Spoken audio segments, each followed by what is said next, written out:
Եթերում հեռանկարն է։ Այսօր խորհրդարանական ընտրություններից առաջ լռության օր է։ Վաղը առավոտյան կսկսվի քվեարկության գործընթացը, բայց այս շրջանը աչքի ընկավ առանձնահատուկ ակտիվությամբ եւ միմյանց նկատմամբ մեղադրանքների մեծ չափաքանակով։ Իմ զրուցակից այժմ հանրային խորհրդի անդամ ռեժիսոր Ռուբեն Բաբայանն է։ Պարոն Բաբայան, շնորհակալություն մեր հրավերը ընդունելու համար։ Ես եմ շնորհակալ։ Եվ սկսենք նրանից, որ այս ընթացքում քաղաքական բոլոր ուժերը ինչ ունեին ասելու միմյանց ասացին, բայց ձեզ որպես ընտրողի հնարավորություն տվեցին պատկերացում կազմել, ինչպիսի ընտրություն պետք է կատարել։ Շնորհակալություն հարցի համար։ Ես կարող եմ խոսել մեր անձամբին մոտեցման վերաբերյալ։ Ես ապրում եմ Հայաստանում։ Հիմնականում հիմնավոր, ասենք ասենք, աշխատում եմ այստեղ եւ այլն։ Այս մեկ ամիսը քարոզչյան իմ համար բացարձակապես նշանակություն չունի։ Ես անձանց կուսակցություններին, շարժումներին ծանոթացել եմ այս ամբողջ ընթացքում 5 տարվա ընթացքում, 10 տարվա ընթացքում, 20 տարվա ընթացքում Եվ կատարած աշխատանքը շատ ավելի կարևոր են իմ համար, քան արտահայտած խոսքերը։ Որտեղ նախընտրական շրջանն է, ինչպես Բիսմարկը ասում էր, երբեք այդքան շատ չեն ստում, ինչպես ընտրություններից առաջ, որսից հետո եւ պատերազմի ժամանակ։ 100%-ով ճիշտ է դա։ Այնպես որ ես ամենայն դեպս չեմ կողմնորոշվում այս մեկ ամսով։ Եվ կարծում դա մի քիչ սխալ է եւ ասեմ ինչու սխալ է միգուցե շատ մեծ նշանակություն ունի հանրային գովազդը այսպես ասենք իսկ այստեղ մեծ նշանակություն ունի նաեւ գումարը ունես դու այդ գումարը կարող ես ծախսել չես կարող ծախսել մեծ նշանակություն ունի նաեւ PR մենեջերների արկայությունը կարող է հաջողված լինի, կարող է հաջողված չլինի։ Ես կարծում եմ բոլոր դեպքերում ճիշտ գործերով, կենսագրությունով դատելն է։ Եվ եթե դա խոսում ենք անցյալի մասին եւ ներկայի մասին, իսկ եթե խոսում ենք ապագայի մասին, ապա կարծում եմ ամենաճիշտ մոտեցումը դա ռեալ գնահատականն է։ Ինչքանով խոստումները կապ ունեն այսօրվա կյանքի հետ, ինչքանով նրանք իրականանալի են ինչքանով դրանք պարզապես գեղեցիկ բառեր չեն։ Իսկ ինչ վերաբերում է այս մեկ ամսվա դեբատներին, հա, ասենց քննարկումներին եւ այլն, կարծում եմ մենք պետք է արձանագրենք մի բան, որտեղ այդքան էլ ուշադիր չի հետևում, բայց չես կարող չհետևել, էլ, որտեղ մտնում ես համացանց ընտրությունները, միացնում ես հեռուստալիք ընտրությունները եւ նույնիսկ եթե չես կենտրոնանում դրա վրա Էլի ուշադրության դարձնում ես, չնայած ասեմ, որ ես յոկուտին օգտագործեցի այս ժամանակը եւ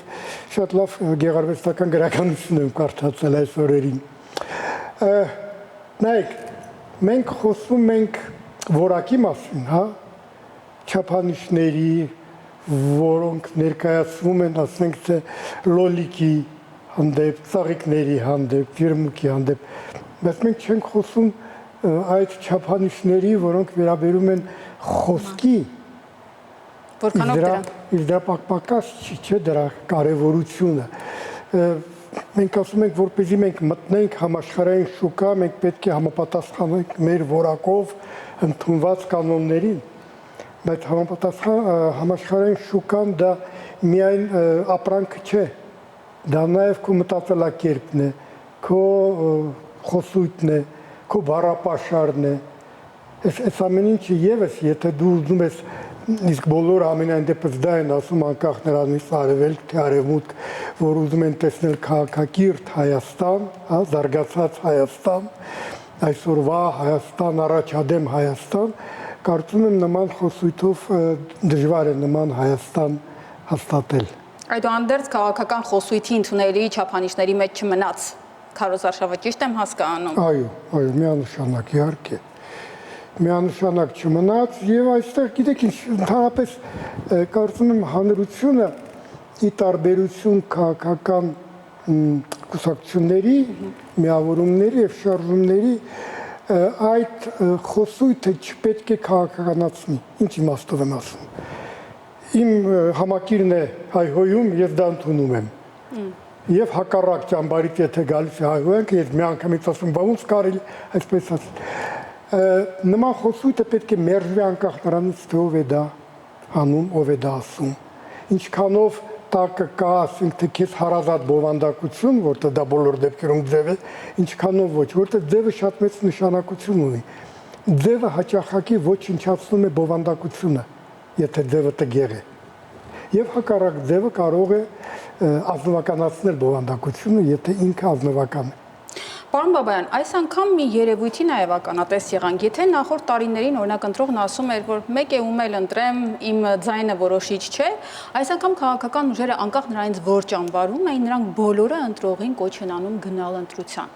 Սա նշանակում է, որ ընտրողի քվեն թերևս առավել կարևոր է, բայց որքանով է ընտրողն ինքը զգում այդ պատասխանատվությունը։ Ձեր շրջապատում ինչպիսին են ձեր դիտարկումները։ Դե իմ շրջապատում լավ են մտածում։ Չէ, նկատի ունեմ դուք նաև բոլորը հիմա։ Էլի շատ կարևոր հարց եք տալիս։ Ինչ է նշանակում գնալ ընտրությունների։ Դա նշանակում է մի բան՝ լինել այս երկրի տերը եւ հասկանալ, որ նույնիսկ քո մի ձայնը եւս ունի նշանակություն։ Ինչ է նշանակում արհամարել կամ վաճառել ձայնը։ Դա նշանակում է բացարձակապես այս երկրի տերը չլինելով եւ ընդունել երկրի սուվերենությունը եւ անկախությունը որպես որոշակի ապրանք, որը 5 տարին մեկ կարելի է համապատասխան գումարով վաճառել։ Այնպես որ ես կարծում եմ խնդիրը ոչ թե բարոյական քարոզի մեջ է, եղեք ազնիվ, գնացեք, մի վաճառեք ձայնը, այլ խնդիրը հետևյալի մեջ է, դու այս երկրի քաղաքացին ես, թե ոչ։ Հայաստանի Հանրապետությունը քո համար, քո հայրենիքն է, քո պետությունն է, թե ոչ, որտեղ եթե նա քո պետությունն է, դու իրավունք ունես պահանջներ ներկայացնել պետությանը։ Եթե նա քո պետությունը չէ, դու որևէ իրավունք չունես, որտեղ դու վաճառել ես քո ձայնը, կամ դու հրաժարվել ես ընտրել իշխանություն կամ ընդդիմություն կապ չունի, որտեղ բոլոր դեպքերում եւ իշխանությունը եւ ընդդիմությունը դրանք քաղաքական համակարգի պարզապես տարբեր մասներն է, բայց մեկ առանց մյուսի չի լինում եւ երկրի ղեկավարումը չի լինում մեկ առանց մյուսի։ Այնպես որ կարծում եմ առաջին հերթին պետք է մարդկանց մեջ բարձրացնել այդ քաղաքացի լինելու զգացողությունը։ Եվ սա երկար ճանապարհ է անկեղծ ասած, որտեղ մենք այսպես ասում ենք, որ դե մարդիկ պետք է զգան իրենց քաղաքացի, բայց կներեք, դարերով մենք չենք ունեցել պետություն։ Այս չի եկել որպես լավ ավանդույթ, հակառակ եղել է գավառը, սրա գաղութը կամ նրա գաղութը, Պարսկաստան, Ռուսաստան, Օսմանյան կայսրությունը այդքան էլ կապ չունի որտեղ լրիվ ուրիշ մտածողություն է, որտեղ չկա պատասխանատվություն երկրի հանդեպ, կա պատասխանատվություն քո համայնքի հանդեպ։ Այ հիմա մենք կարող ենք այդ համայնքի հանդեպ պատասխանատվությունը տեղափոխել դեպի երկրի հանդեպ պատասխանատվություն։ Սա է կարծում եմ ամենամեծ խնդրեմը։ 30 տարուց ավելի պետականություն ունենալը, հա, երրորդ հանրապետության մասին է խոսքը, արդյոք բավարար չէր որոշակի առաջընթաց գրանցելու համար։ Որոշակի առաջընթաց, այո։ Եվ կարծում եմ այդ որոշակի առաջընթացը կա։ Եվ այդ առաջընթացը, այսպես ասեմ, բնական առաջընթաց է, որտեղ եկել է սերունդ նոր, որը ծնվել է անկախ Հայաստանում։ Ցավոք սրտի շատ բան, որ պետք է իրականանար, որպեսզի մենք մեծ զգայինք այս երկրի տերը, չի իրականացել։ Մենք հաճախակի բավարարվել ենք պարզապես նրանով, որ մակում բարձրացրել են մեր դրոշը, պետական այցերի ժամանակ հնչում է մեր օրհներգը եւ ամենտեղ ուրեմն ներկայացնում է մեր զինանշանը։ Բայց նայեք, կան որոշակի պետական շատ կարևոր ատրիբուտներ։ Դա ամենակարևոր ճյուղերի հանդեպ պետության կողմից վերահսկողությունն է։ Ես նկատի ունեմ եւ գազը, եւ երկաթգիծը, եւ ամեն ինչ։ Սա սեփական սահմաններ պահելու նշանակում է սեփական ուժերով քո երկիրը ապահովելու ունակությունն է, որը եւս շատ կարևոր է։ Եվ բազմաթիվ նման հարցեր։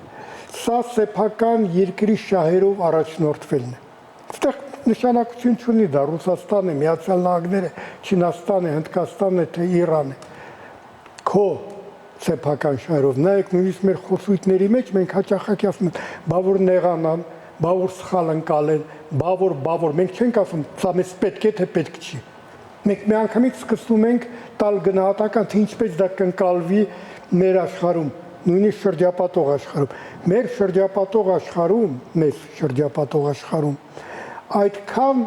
ասենք ասեմ, տարբեր մոտեցումներ ունեցող երկրներ են, որ բոլորին բավարարել, եթե դու դրանով զբաղվես, հնարավոր չի։ Հիմա անդրադառնալով նրան, որ այս քարոզարշավի ընթացքում եւ քաղաքական խոսույթում կարծես բոլոր կողմերը իրենց ամբողջ զինանոցը օգտագործում են, տպավորություն է, որ այս ընտրությունն է եւ վերջ։ Ինչու է միշտ այդպես լինում։ Ես կարծում սա ոչ միայն մեր մոտ է, որտեղ ինչքան հետևում ես այն ամեն ինչին, ինչ որ կատարվում է աշխարհում, դու զգում ես, որ այո, քաղաքական ուժերը ընկալում են եւ շատ տեղերում այդպես է նախընտրական շրջանը որպես վերջին գոյամարտ։ Կարծես դրանից հետո կյանք չի լինի, կյանք կա եւ աթեիստների համար եւ հավատացյալների համար եւ իմ նման ագնոստիկի համար, միշտ կա կյանքը։ Կյանքը շարունակական է եւ հավերժությունը ճիշտ բան է։ Ինչու են այդպես մոտենում, որտեվ մի քիչ եթե կարելի այսպես ասել քաղաքական հայացքները, մոտեցումները նմանվել են ֆաստ ֆուդի։ Ինչ ավելի շուտ կմարսվի, կուտվի, հա։ Թե ինչքանով է օգտակար, կարևոր չի։ Կարևորը էժանը լինի, լավ համ գա, արագ կարողանաս ուտել, կշտանալ, իսկ հետևանքների մասին այդքան էլ կարևոր չի մտածել։ Կարծում եմ սա կա, որտեղ այդ ֆաստ ֆուդային մտածողությունը նա նույնիսկ արվեստ է մտել։ Երբ մենք նայում ենք, թե այսօրվա օրով ինչ ֆիլմեր են ստանում շատ հեղինակավոր միջազգային փառատոներին գլխավոր մրցանակներ, մենք հասկանում ենք, որ սա արդեն կինո ֆաստ ֆուդ է։ Այնպես որ ես կարծում եմ արգելել դա կամ ինչ-որ ձևով սահմանափակվել հնարավոր չի։ Սա վիրուս է, իսկ վիրուսի դեմ կա պայքարի մի ձև՝ իմունիտետը քո օրգանիզմը եթե եղավ առողջ, նա կդիմադրի դրան, դու կվերլուծես, այլ ոչ թե կուլ կտաս մի անգամից ինչ-որ կես տալիս են, մի օր կուլ կտաս ինչ ասում է այս կուսակցությունը, մի օր կուլ կտաս ինչ-որ ասում է նա, ու կմնաս շիվարած վիճակի մեջ, որն է ճիշտը դու պետք է որոշես։ Դրա համար պետք է մտածել, պետք է վերլուծել։ Մի բան պարզապես ավելացնեմ, ժամանակակից կրթությունը վերլուծողական կրթություն է։ Ոչ թե գիտելիքների քանակ է պետք տալ, այլ պետք է տալ հնարավորություն վերլուծել եւ ընտրություն կատարելու, որտեղ այդ անսպար գիտելիքների քանակը որ կա, հնարավոր չի միայն ուսման տարիներին տալ։ Մարդը պետք է կարողանա ինքը այդ գիտելիքները ամբողջ կյանքի ընթացքում բերել, բայց կարողանալ դրա մեջ կողմնորոշվել։ Հիմա ինչպես անել, որ կամուրջներ կառուցվեն եւ ոչ թե քանդվեն, ի վերջո պետության համար եւ ընդդիմությունը եւ իշխանությունը պատասխանատու են, այնպես չէ որ միայն իշխանությունն է պատասխանատու լինում։ Շատ է։ Հերթով հոյակապ հարցեր եք տալիս։ Պատրաստվել եմ։ Իմ երջանկությունը կախված է ձեր երջանկությունից։ Եթե դուք կամ ես դժբախտ եմ, դուք բախտավոր լինել չեք կարող։ Ես շատ գրգռված եմ դեր մեջ։ Սա եւս պետության եւ համայնքի տարբերությունն է։ Նայեք, համայնքը աշխատում է հետեւյալ սկզբունքով։ Դու չես համապատասխանում համայնքի կանոններին, թող գնա այստեղից։ Եվ զարմանալի բան դες ասեմ, մեր մեծագույն, ասենք ասեմ, արվեստագետները, գիտնականները համայնքի չեն Սփյուռքում, եթե նկատել եք։ Համայնքը չի ընդունում այդ, ասենք ասեմ, լայն մտածողությունը, բայց պետությունը պետք է դա ընդունի, քաղաքացին դա պետք է ընդունի, մենք կարող ենք տարբեր կարծիքներ ունենալ, բայց մենք միջ այսօր խոսում ենք համայնքային մտածողության, թողեք գնացեք այս երկրից ասում են իրար, չէ եղբայր, եկեք սովորենք իրար հետ միասին ապրել, եկեք հասկանանք, որ մեր տարբեր հայացքները, սա ոչ թե մեր դժբախտությունն է, սա մեր հարստությունն է, որտեղ չկա երկու մարդ, որ ունի նույն տեսակետը բոլոր երևույթների հանդեպ։ Եվ եթե կան այդ տեսակ մարդիկ, դա արհեստական է ստեղծված, որտեղ մարդը ինքը առանձնահատուկ է, ինքը չկրկնվող է։ Այնպես որ ես կարծում եմ այս մտածողությունը պետք է։ Ես չեմ կարող կառուցել իմ երջանկությունը ձեր դժբախտության վրա։ Ես չեմ կարող հաստատել իմ եսը ձեզ մերժելու վրա։ Շնորհակալություն, պարոն Բաբայան, ես հիշեցնեմ, իմ զրուցակիցը հանրային խորհրդի անդամ ռեժիսոր Ռուբեն Բաբայանն էր։